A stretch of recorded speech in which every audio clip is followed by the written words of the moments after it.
एक गुरु और शिष्य जंगल से होते हुए अपने गांव जा रहे होते हैं। अंधेरा काफी हो चुका था।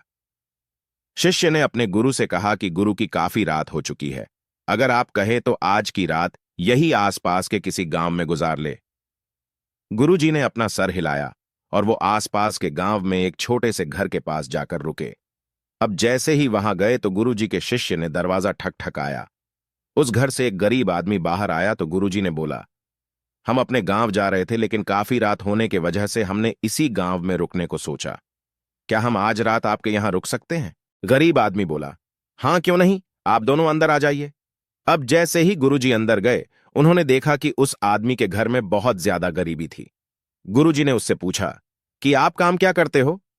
वह गरीब आदमी बोला कि मेरे पास बहुत सारी जमीन है। तो गुरुजी ने बोला, अगर तुम्हारे पास बहुत सारी जमीन है तो इस तरह से क्यों रह रहे हो?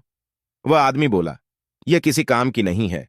गांव वाले बोलते हैं कि यह बंजर जमीन है, यहां पर कुछ भी नहीं उगाई जा सकती है और वहां फसल उगाना बहुत बड़ी बेवकूफी है।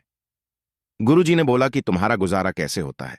उसने बोला कि मेरे पास एक भैंस है जिससे मेरा पूरा घर चलता है।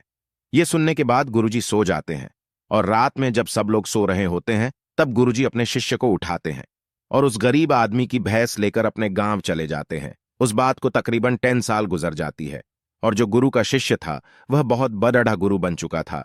तो एक दिन उन्हें उस गरीब आदमी की याद आती है कि मेरे गुरु ने उस आदमी के साथ अच्छा नहीं किया था। मुझे एक बार चलकर देखना चाहिए कि वह आदमी अब किस परिस्थिति में है। वह शिष्य उस गांव की तरफ जाता है और वहां जैसे ही पहुंचता है तो वह देखता है कि जहां पर उस गरीब आदमी का झोपड़ा था वहां पर एक बड़ा ही आलीशान महल बन चुका था और उस झोपड़ी के बाहर जो बंजर जमीन थी उस पर फल और फूलों के बगीचे थे।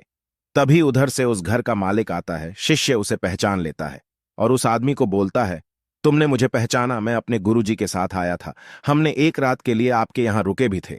वह आदमी उसे पहचान लेता है और बोलता है कि उस रात में आप कहां चले गए थे और उस रात के बाद ही मेरी भैंस कहीं चली गई थी। मेरे पास कोई रास्ता नहीं था तो मैंने अपने जमीन पर मेहनत की और फसल निकल आई और आज मैं इस गांव का सबसे बड़ा और सबसे अमीर आदमी बन चुका हूं। ये सुनने के बाद शिष्य के आंखों में अपने गुरुजी के लिए आंसू आ गए और उसे ये बात अब समझ आई और वो रोने लगा। इस कहानी से हमें यह सीख मिलती है कि हमारे अंदर ऐसी बहुत सी टैलेंट छुपी हुई है, लेकिन हमें कोई ना कोई चीज रुका कर रखी है। वो आपके फेन मिली वाले भी हो सकते हैं, आपको जॉब भी हो सकती है, कुछ और भी हो सकता है। देखिए, आपके पास भी तो भैंस की जैसी कोई दूसरी चीज तो नहीं है जिसने आपको आगे बढ़ने से रोक कर रखा है।